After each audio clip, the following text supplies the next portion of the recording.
Thank you. Thanks, everyone. Good afternoon. So in the next 15 minutes, we'll be talking about TAVI and bicuspid valve. Why is it different? What are the specific techniques we have to focus on? So what are the concerns when you're doing a TAVI and a bicuspid valve? One, those patients are younger. Two, most of them will have aortopathy, not necessarily to the level where you have to do any surgical intervention.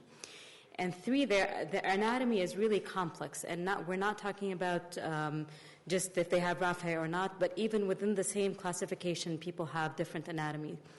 And then the calcification that they have, which also makes the procedure more complex. Now, we're all familiar with the classification of BAV based on sievers. We've got type 0 when you have a true bicuspid without the Raphael. Type 1 when you have a 1 Raphael, which is more common. Most common type is between the right and the left. And then type 2, which is extremely uncommon when you have 2 Raphael. Now, when you're doing a TAVI, you have to focus on the more different classification technique where you're looking at the opening itself. So if you have a bicommissural, which is far right on the screen, bicommissural non-Raphael is a true bicuspid aortic valve. It's a sievers 0. But then the bicommissural Raphael type, which is in the middle, the opening is a slit-like, similar to a true BAV. And then the first one on the left screen is a tricommissural, where you still have a Raphael, but the opening is more of a triangular shaped. So each one will behave differently with a tricuspid, with a transcatheter aortic valve. So just a very brief overview of what's the data. So we all know that bicuspid aortic valve patients were all excluded from major randomized control trials. So what do we know? What we know is all from registries. Some of them are large enough to make at least some data out of it. The 30-day mortality, if you look at the newer generation valves, is actually comparable to the tricuspid aortic valves, with about 2 to 2.6%. Now, their one-year mortality is a bit higher than that, to about 5 to 10%. Their stroke rate variable amongst registries. So that some compared to tricuspid with propensity score matching found that there's actually higher incidence of stroke where others didn't. But their stroke rate is about 2 to 3% in 30 days. One of the main things that was an issue was the high rates of moderate PVL, which in older registries showed about 4 to 5% compared to 2% in the tricuspid aortic valve. One thing to point here is that with the newer valves, we're actually able to make that risk lower. So Evolut Pro, in one of the registries that looked at up to 2020, they actually have less moderate PVL, around 2.2%, which is comparable to tricuspid valve. One thing we haven't really solved is the pacemaker issue. So remember, those are younger patients, and their pacemaker rates, even with the newer generation valves, is about 12 to 15%, even with the balloon expandable valves. Although in some of the registries they were comparable to tricuspid valves, but we know from the larger registries, we're coming down to single digits in general population, but we haven't done that in the bicuspid valves. There was one study that looked at what happens with those BAV versus TAV in terms of brain injury, not necessarily stroke. And this came from a Chinese registry, and they actually found that those patients who have bicuspid with TAVI, they have more brain injury. This is all MRI results, obviously not clinical, but we don't know how is that going to translate in the future too. So something to keep in mind for those patient population. So 3 things I'll focus mostly about. 1 is patient selection, 2, TAVI planning, and the procedure itself. So patient selection, keep in mind those are younger patients. So if they're younger, low risk, they should still go for surgical unless you have an indication not to go for surgery.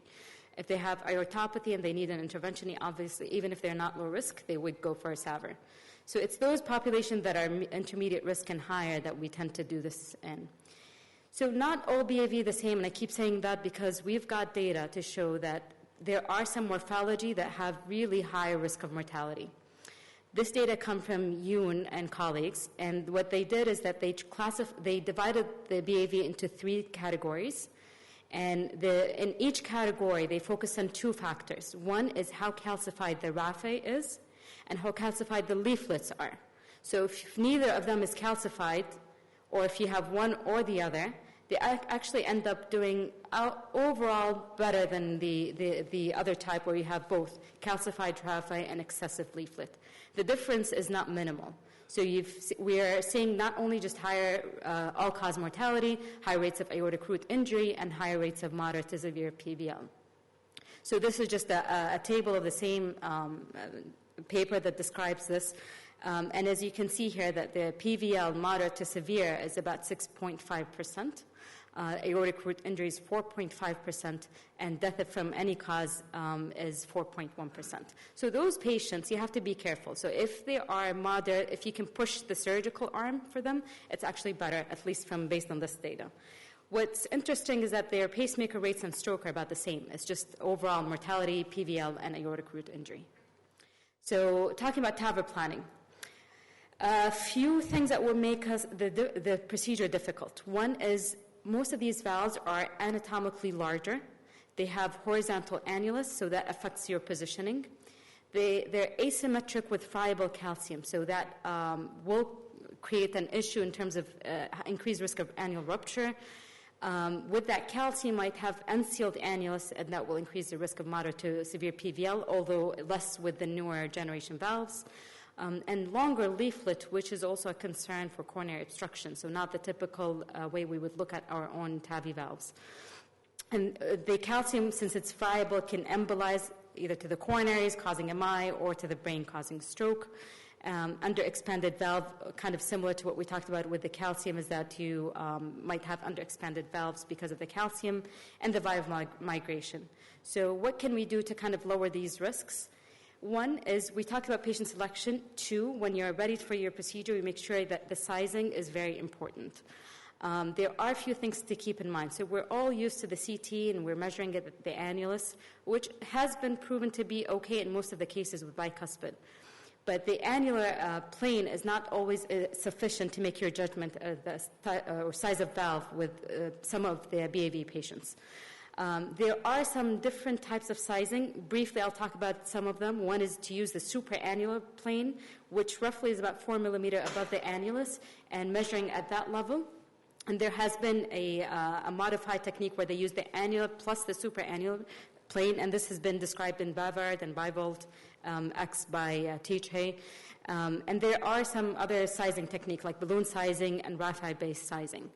Now, the point I'm trying to make is most of these cases you can actually go by the annular plane. When would you not go by the annular plane? So three types of morphology in bicuspid aortic valve. One is a tube-like, where the annulus and the orifice are the same. So in these cases, using the annular sizing would be sufficient. Two is a flare type. So annulus is still smaller than the orifice. So in this morphology, you can still go along with the annular sizing. One type, the taper type, is where you actually have to do some modification here.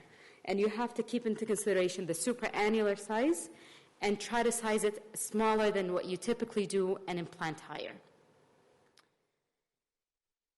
So these are types of sizing, and just to keep in mind that the reproducibility is most with annular, supraannular, and the RAFI base, but not necessarily with the balloon sizing. But we use it sometimes to see if there's a coronary obstruction, if there is good sealing, and if you need to go above or below. So what about the procedure itself? So you've already have a patient on the table. Would you use any embolic protection? Most people would feel comfortable putting it in. Do we have data? Not yet. But I think given that the stroke risks are higher in some of the populations, some of the registries, I think it's safer to do it just based on experience, not necessarily based on data. Now, crossing the BAV might be a bit more challenging than a tricuspid valve. In most cases, or in some cases when you have really dilated ascending aorta, think of an AL2 and use a glide wire, since the opening sometimes it's a lot tighter than a regular valve with a calcification around it. Keep in mind that the opening is not central, so if in most cases where you have the right and the left are fused with the RAFI, then your AL should be pointed toward the non, and then you go clockwise and advance your wire there. If the opening is between if you have a fused right and non, and the opening is between that and the left, you would go for the left with your AL and then counterclockwise. So other procedural tips, we know nowadays that predilation helps in almost all of these cases. So in many experienced centers, they go ahead and predilate all of this to make sure that their valve can expand afterwards, especially if it's a self-expanding valve. So predilation, and when you're using your balloon size, minimal diameter would be sufficient. Defining an annular plane has always been a challenge, and I don't think there's actually a solution to this. You won't get a perfect for each patient just because the anatomy is different. They have asymmetry in their cusps, so you can't get the perfect coplanar view. What we typically do is still go with your CT predicted implantation view and then follow the same rule of the right cusp rule. But if there's a concern, if it's a true bicuspid with no raphe, you can just use two pigtails.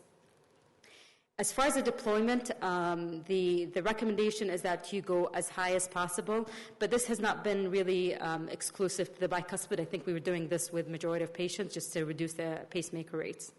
So the implantation in all patients, we go by 80-20, 90-10 if you can. In some of the expert opinion articles, they recommend even as high as 100-0, or having the bone expandable valve with a marker 3 millimeter above the annulus. Now, if you're planning to do that, just keep in mind that sometimes the valves don't expand nicely, and you need to have sufficient room for you to do your post-dilation, and you have enough room for the valve to move. When you're doing the deployment, just do it very slowly, slow-paced deployment. That way you can adjust your valve before full deployment. Post-dilation is not a must. If you have adequate results, you should just keep it that way to lower the risk of pacemakers. But in majority of cases, when you have really severely calcified with self-expanding, we end up having to do post-dilation. These are some scenarios and how to kind of work around them. So if it's really hard to find a difficult coplanar view, which we talked about in type 0, then two pigtails would help you in either one, in both cusps. If you have calcium in the raphe, then going back to the case where I showed you the three morphology, so really understand your calcium really well on CT. And if they have excessive calcium in the raphe on the leaflet, double check, is there a surgical alternative to them or not? If not, then you have to undersize in these cases. And then the hook of the calcium in the center, again, same kind of theory that you have to start the implantation high, and you do it very slowly. And if it's a balloon expandable valve, then you might undersize it by 1 cc. Those leaflets mentioned in a previous slide that they actually have sometimes asymmetry with longer leaflets. So do an assessment of that, how that leaflet is going to come into your coronary. So measure that line very well to make sure that you have enough room to deploy the valve without coronary obstruction. Whenever there is a concern, you can always do a valvuloplasty and see how that behaves with an aortogram injection as well. And if there's any concern, you should always be ready with a stent in before deployment. So in summary, BAV patients are younger but more complex anatomy. Their overall mortality based on the registries have been similar to the tricuspid valves. However, there are some morphologically types that would make them really at higher risk, and those are the calcified raphe with excessive leaflet calcification. We've done a good job in general to fine-tune the procedure, but the pacemaker rate still is high in double digits, 12 to 15%, even with balloon expandable valve. PVL is less with the current generation valves. And use your CT to do lots of measurements before and careful assessment of your valve. But annulus is sufficient for most of them, except the tapered, where you have to rely on the supraannular measurement as well, and aim for higher implantation. With that, I conclude my slides.